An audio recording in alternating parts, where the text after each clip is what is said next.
Ya, bien. Y a todas las que no pudieron asistir a esta sesión, agradezco a todos el orden de 17 personas. Así que súper. Me gustaría también que me dijeran si se ve bien, dice balances de energía, como título. Bueno, ya Sí, no, pero que se ve bien. ahora ya no está el título, pero anteriormente decía balance de energía, ahí sí. Y vamos a continuar entonces con lo que habíamos visto en la sesión anterior y un poco resumir más o menos los tipos de problemas que nos vamos a encontrar en lo sucesivo. Nosotros partimos señalando, perdón, señalando la sesión anterior, eh, era necesario establecer un modelo para hacer balances. Y estos balances decíamos que debíamos tener primero que todo un sistema y luego están los alrededores. A partir de eso definimos Q menos W, que por convención llevan ese signo, entendiendo que el sistema es quien hace el trabajo, se hace un trabajo sobre el sistema, por eso es negativo, el calor perdido, y eso va a ser igual a un delta U, que vendría siendo la energía. La energía interna, a su vez, en sus componentes tiene una serie de combinaciones, entre ellos está la energía cinética, la energía potencial, y también está el delta H, que es lo que nos convoca en esta sesión, que corresponde a la entalpía. Entonces, esto nos va a quedar finalmente como Q menos W igual delta H.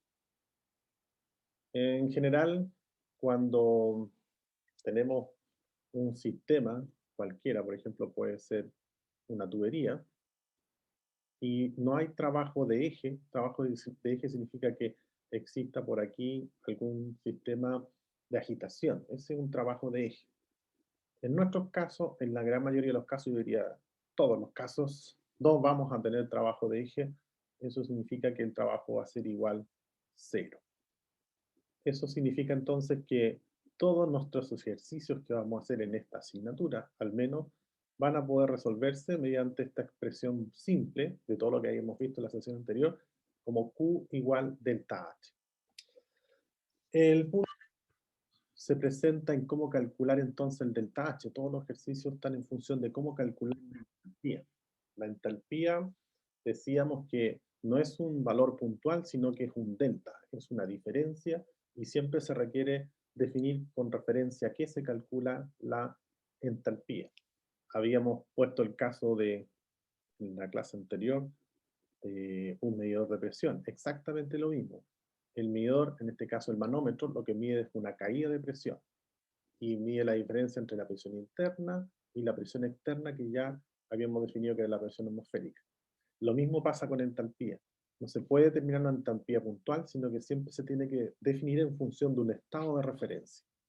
Dado que la gran mayoría de la información de los químicos que existen hoy en día, productos químicos, tienen su referencia habitualmente a los 25 grados Celsius. Todas las propiedades están a 25 grados Celsius, la gran mayoría. Entonces, se suele utilizar como temperatura referencia 25 grados Celsius. De esta manera, entonces, uno va a poder encontrar tablas de vapor, tablas de algunos compuestos, y va a encontrar por ahí entalpía de líquido, entalpía del vapor, el delta H, que corresponde al delta de vaporización. Pero esa entalpía que ustedes están encontrando es una entalpía que está referida a una temperatura referencia. Las tablas de vapor las vamos a ver más ratito, pero supongamos que la están leyendo a 40. No significa que la temperatura sea 40, sino que la diferencia entre 25 y 40 es la entalpía del líquido. Y entre 25 y 40 es la entalpía del vapor, y así sucesivamente. Vamos a llegar ahí para explicar en detención el tema de la temperatura referencia. Pero desde ya lo que me interesa aquí dejar súper claro que la entalpía no es un valor puntual, como la temperatura, yo la puedo medir en un valor fijo, sino que es una función de estado, por lo tanto siempre está referida a una, valga redundancia, a una referencia, está siempre referida en función de algo. Eh, Dado que hablamos de energía, va a ser necesario recordar que la energía se puede medir en Joule, como que también se puede medir en BTU. Entonces, vamos a tener que recordar la relación que existe entre el Joule y el BTU. Un BTU tiene del orden de 1055 Joule. Por ahí está más o menos el valor. 1055 Joule. Eso es un BTU. Unidad de energía. La unidad británica y la unidad americana, a eso vendrían siendo los valores equivalentes. O sea, un BTU equivale a 1055 Joule. ¿Por qué es importante esto? Porque la data que tenemos para hacer ejercicios en general no siempre está disponible en la medida que estamos utilizando, en la unidad de medida que estamos haciendo. Por ejemplo, podemos tener tablas en el sistema anglosajón, en BTU, pero nos encontramos otras propiedades en Joule. Eso significa entonces que vamos a tener que estar transformando indistintamente de BTU a Joule o de Joule a BTU. ¿Y cuál es la equivalencia? Esta es la equivalencia. Otra cosa importante es, en general, cuando se define BTU, que es en el sistema anglosajón, en el sistema anglosajón lo que corresponde a masa no se mide en gramos, sino que se mide en libras. Entonces, cuando hablamos de entalpía específica, ¿está referida a la masa o está referida a los moles? O sea, vamos a tener energía sobre masa. Y ahí decimos, por ejemplo, joule al kilo, o podríamos decir BTU a la libra, pero también tenemos energía de orden molar, sobre mol. Entonces ahí tendríamos BTU sobre libra mol, que es distinto a los joule sobre gramo mol, que algunos simplemente lo simplifican como mol. Esto lo vimos en proceso que cuando uno habla de mol, debe entender que un mol es un gramo mol, no es un kilomol. De ahí entonces que si yo quiero transformar de BTU libra mol a joule mol, debo entender que aquí tengo un gramo mol. O sea, tengo un gramo mol, no un kilomol. Y de ahí entonces es bueno saber que un gramo mol equivale, es la misma equivalencia másica, lo único que cambia es que uno le pone el apellido. O sea, gramo, la transformación de gramo a libra, uno dice que un gramo tiene 454 libras. Esa es la relación másica, gramo a libra. Pero como estamos hablando de mol, le pongo un gramo mol tiene 454 libra mol. Y esa sería la relación entonces de gramo mol a libra mol. Las dos son importantes porque, insisto, podemos tener información en mol, que significa gramo mol, y habría que transformarlo mediante esta expresión. No todos asumen esto, así que es importante que ojalá tomen nota respecto a cuando aparezca una ecuación como la de los gases ideales, PV igual a NRT, y se establece mol, bueno, ese mol es gramo mol y no es kilomol o cualquier otra unidad.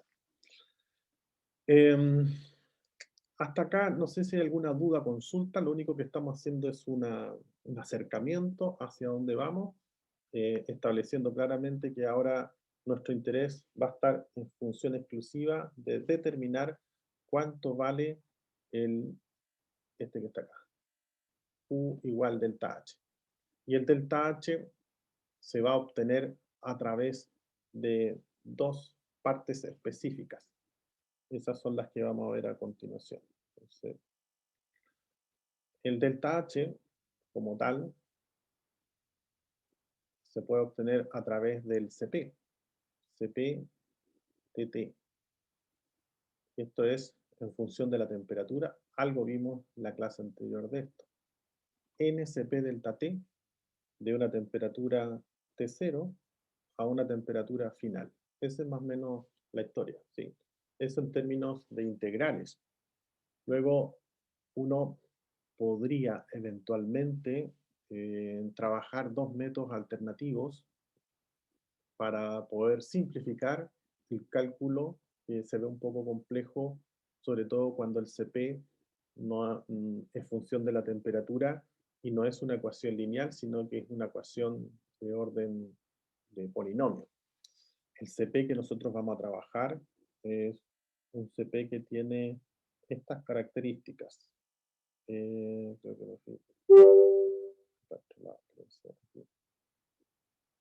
lo borré. Bueno, el CP que nosotros vamos a trabajar es este. CP va a ser igual a más B por T más C por T cuadrado más D T al cubo y más E por T a la cuarta. Ese es el CP que se puede obtener de tablas. Tablas en donde uno va a poder determinar, leer en realidad, leer el valor de A, de B, de C, de D, de E, reemplazarlos en esta expresión y van a poner números ahí en vez de letras, por cierto. Y va a estar asociado a cada químico. Cada químico tiene una letra característica. Aquí importante, tal como vimos en proceso 1, cuando uno obtiene ecuaciones, debe saber el CP en qué está medido, en qué unidades me van a medir. Entonces puedo obtener, por ejemplo, un CP en BTU y la temperatura en Fahrenheit. Ese puede ser un camino. Como que también podría trabajar con un CP en Joule y la temperatura en Kelvin. Eso no implica que yo no encuentre una tabla en donde esté la energía en Joule y la temperatura en Celsius.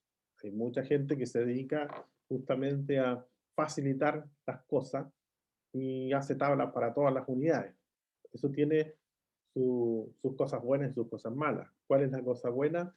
Que uno no se tiene que desgastar en las transformaciones de unidades, que es fácil equivocarse en las transformaciones. El problema está en que a veces yo tomo y colecto letras A, B, C, D y olvido de poner las unidades de medida y asumo que es BTU y Fahrenheit.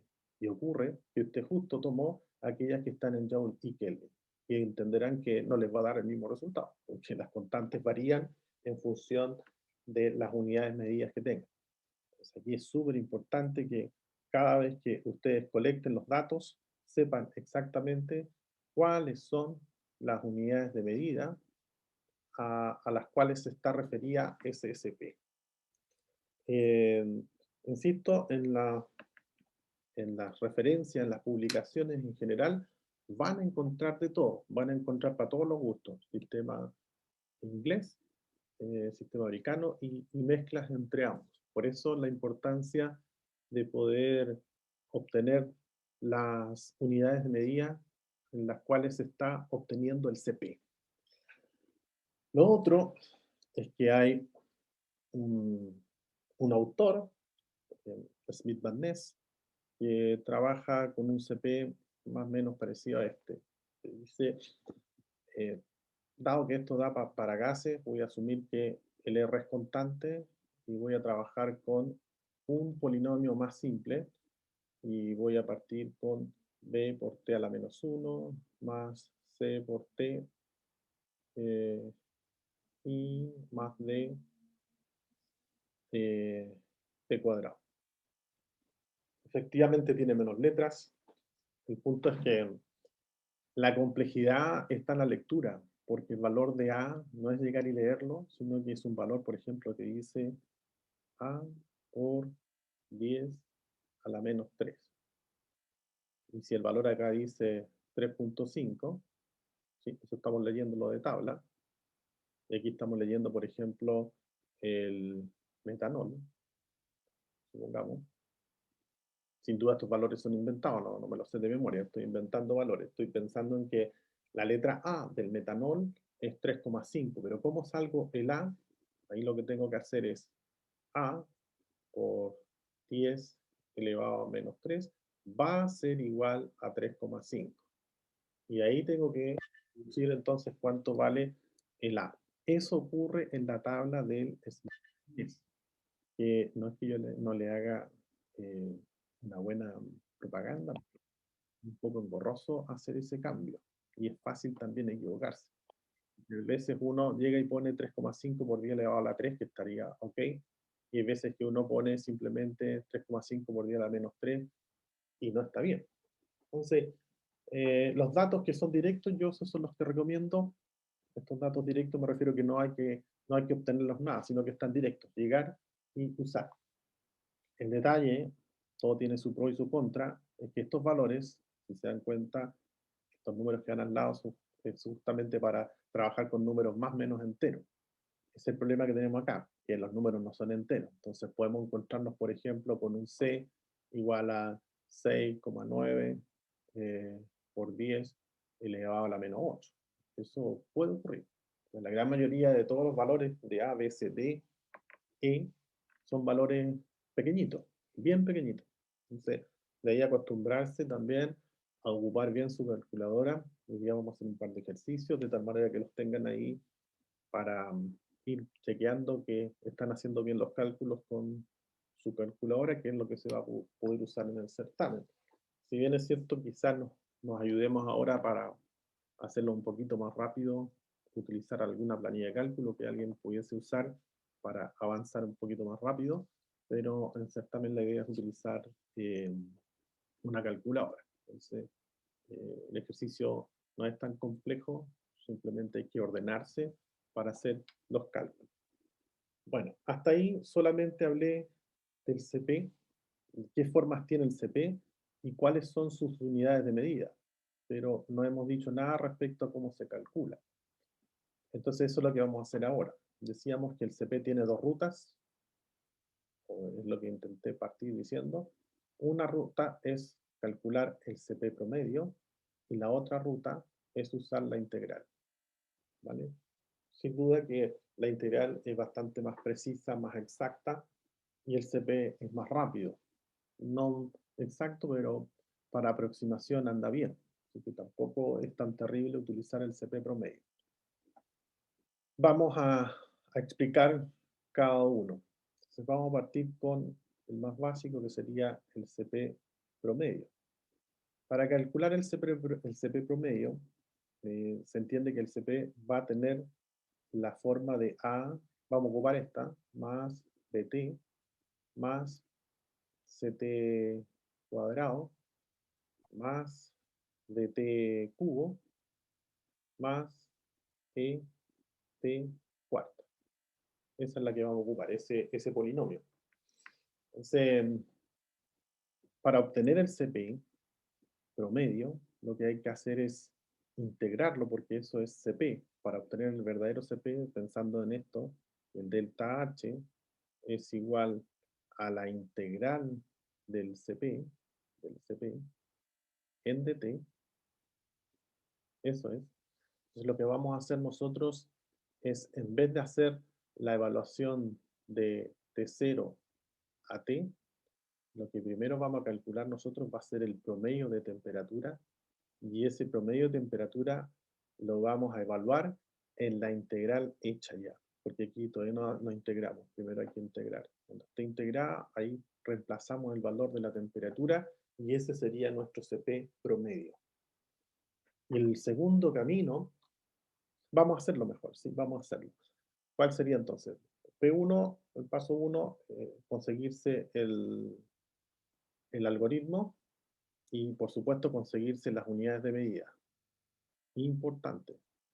Entonces, si por ejemplo, en el caso que están evaluando eh, el proceso que está evaluando, trabaja con equipos importados y son británicos, sin duda que va a trabajar con BTU. Pero si la importación viene desde otro lado, seguramente va a trabajar con Young. Entonces, ahí ojalá tenga tabla para los dos. O si no, se queda con una tabla y aprenda a transformarlo. Eso vendría siendo la solución. En general, en el certamen van a venir dados los datos, así que no habría que gastarse en buscarlos, pero eventualmente podría ocurrir que yo tenga información dada en BTU y el calor se pida calcular en Joule. Por lo tanto, no hay que hacerle el quite a las transformaciones de unidades.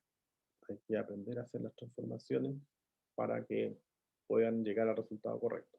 Bueno, ese sería el primer paso, entendiendo que no basta con leer el ABC, sino que hay que saber cuáles son las unidades por las cuales se va a medir el CP, y estas son BTU, Fahrenheit, Joule Kelvin, Joule Celsius, así que no hay una receta que diga, ah, si es BTU, entonces siempre va a ser Fahrenheit, podría ser Rankine.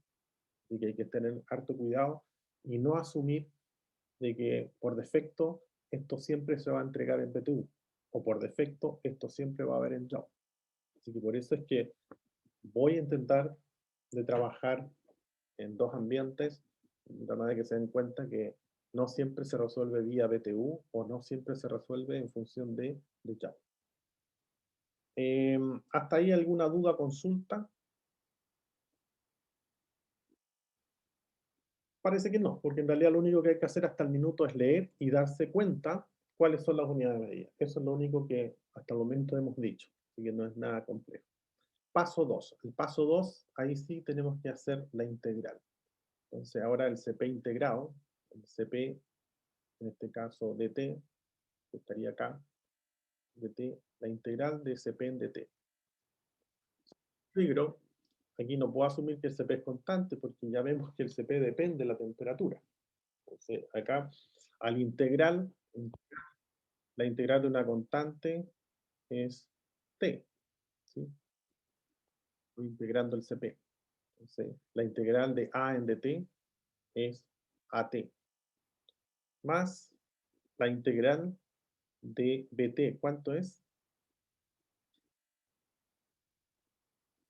¿BT cuadrado? Muy bien, muy bien, muy bien, muy bien. BT cuadrado medio. Lo único que le faltó fue el medio, nada más.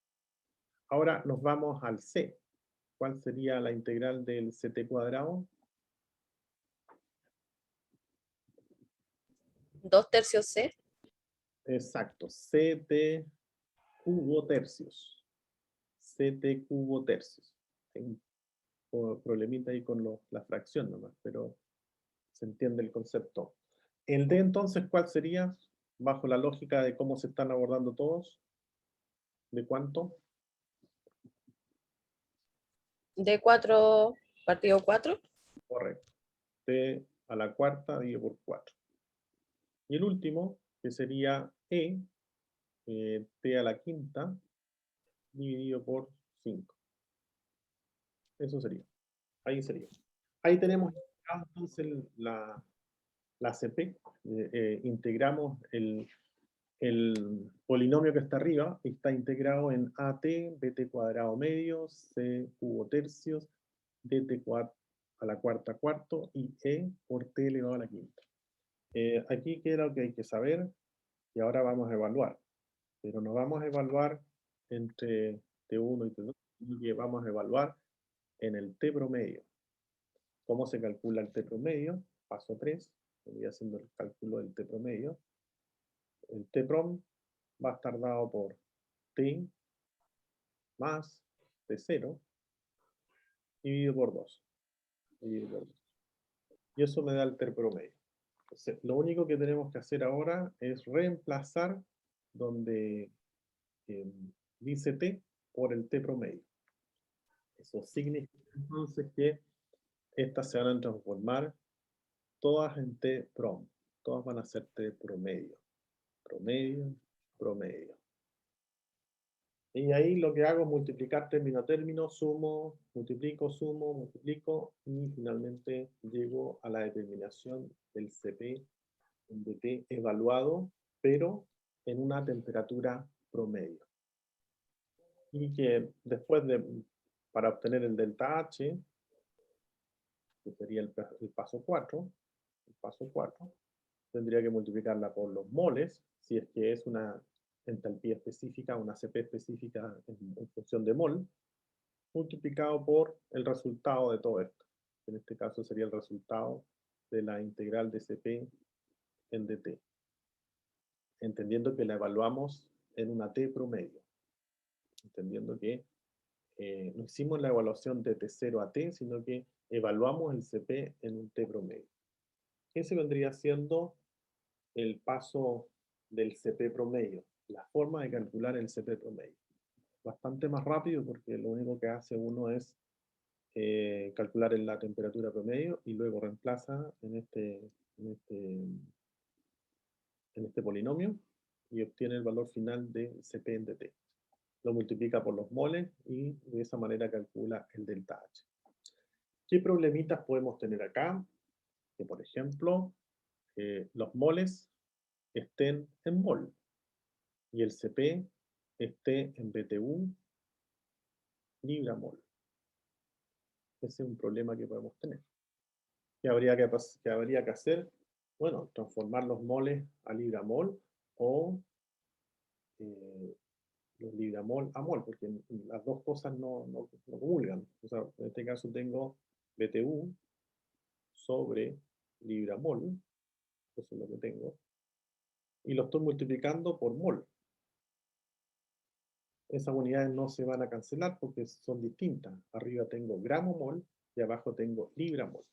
Entonces, lo que habría que hacer es utilizar la relación que existe, que si nos vamos por este camino, que un mol o un gramo mol tiene 454 libra mol.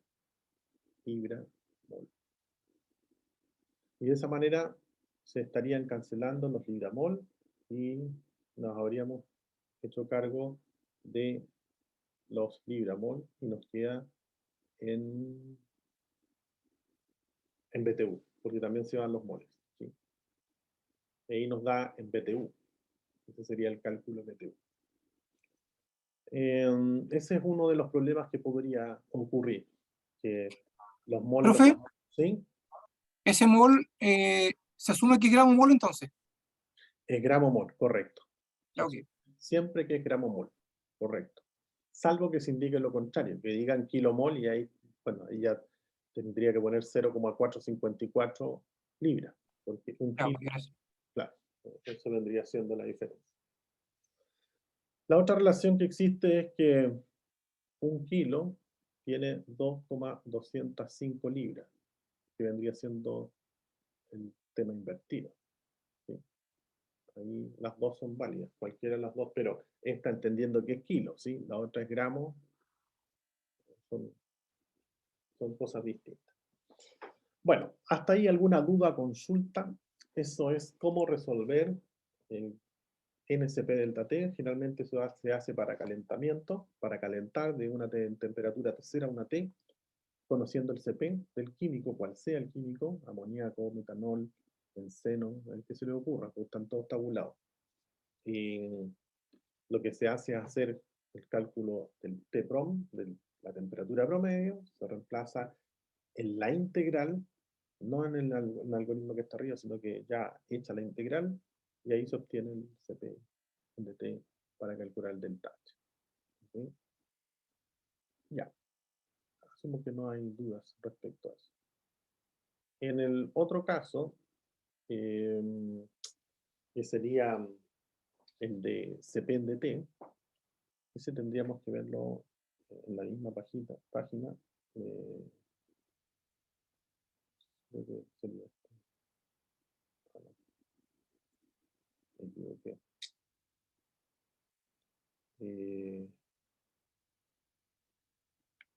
Ya, ahí sí. Entonces, veamos ahora el otro caso. El otro caso es en donde el CP ahora no lo vamos a considerar como constante. Entonces, en este caso tenemos lo siguiente. Delta H es igual a lo mismo anteriormente, N, CP, en DT, y hacemos la integral.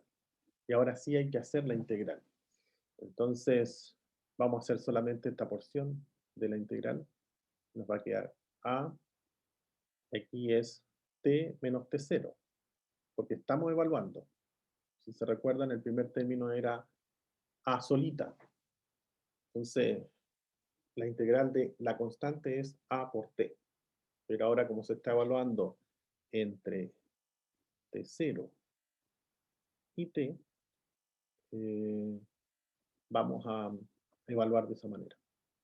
Sigo avanzando con la integral y ahora sería t cuadrado menos t0 al cuadrado.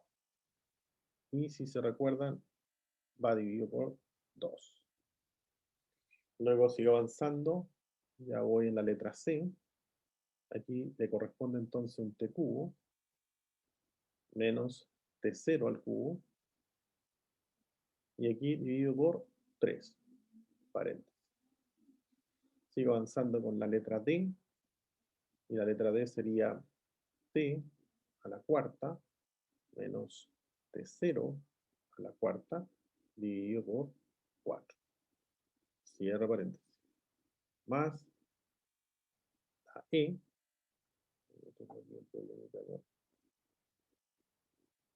Ahí. Sería t elevado a la quinta menos t elevado a la quinta 0, t sub 0, y todo dividido por 5. Y ahí estaríamos. Ese vendría siendo ahora el polinomio. Y esto ahora sí se evalúa, que es lo que estamos haciendo ahí, esto es lo que estamos justamente haciendo, entre t0 y t. Entonces, dado que t es conocido, aquí los datos, ¿cuáles son? Los datos para resolver este ejercicio son datos de temperatura final, temperatura inicial. Ambas se conocen.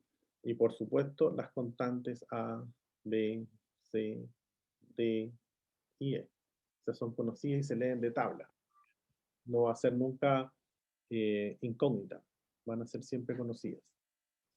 Ahora, lo que queda entonces es evaluar término a término y de ahí obtener el valor del delta H. Entonces, el delta H en este caso va a ser igual nuevamente a los mismos moles y ahora la integral resuelta completa y ahora sí evaluada de T0 a T. Este método es más engorroso, si se dieron cuenta, porque está evaluando término a término y está evaluando cada uno de las integrales. Ya no se ocupa el promedio, sino que se ocupan las temperaturas tal cual y queda de esta forma. Esta expresión que acabamos de deducir, es pensando en el polinomio o el algoritmo que tiene el CP de esa forma, en la que está arriba, a más bt más ct cuadrado más dtq más et a la cuarta. Pero si lo hacen, por ejemplo, con este que está acá abajo, ya no se cumple eso. Aquí es otra la integral. Siempre la integral va a ser t, en este caso, elevado a más 1 partido por el más 1, el n más 1. Eso es, n más 1. Esa es la integral del t elevado a n. Por eso que aquí en este caso sería más 1 que haría t, dividido por 1, y aquí sería t cuadrado medio, y así sucesivamente. Entonces, no considerar de que la que acabamos de deducir siempre va a ser la misma. Va a depender de cómo esté configurado el polinomio. Entonces agregamos otro elemento más. Ya no basta considerar las constantes A, B, C, D, ni tampoco las unidades de medida, sino que adicionalmente cuál es el polinomio, porque no siempre es el mismo polinomio. Este es el que yo les recomiendo, porque es como bien dentro de la lógica, avanza dt, ct cuadrado, dt cubo, más et cuarta. Eso facilita la integración. Pero estos que están acá son un poco más rebuscados y si uno no está atento y alerta, es probable que se equivoque. Porque ahí la integral de t a la menos 1 o t a la menos 2 no es la misma que la que está arriba. Entonces, ahí también tener cuidado con las constantes que se utilicen en el desarrollo del ejercicio.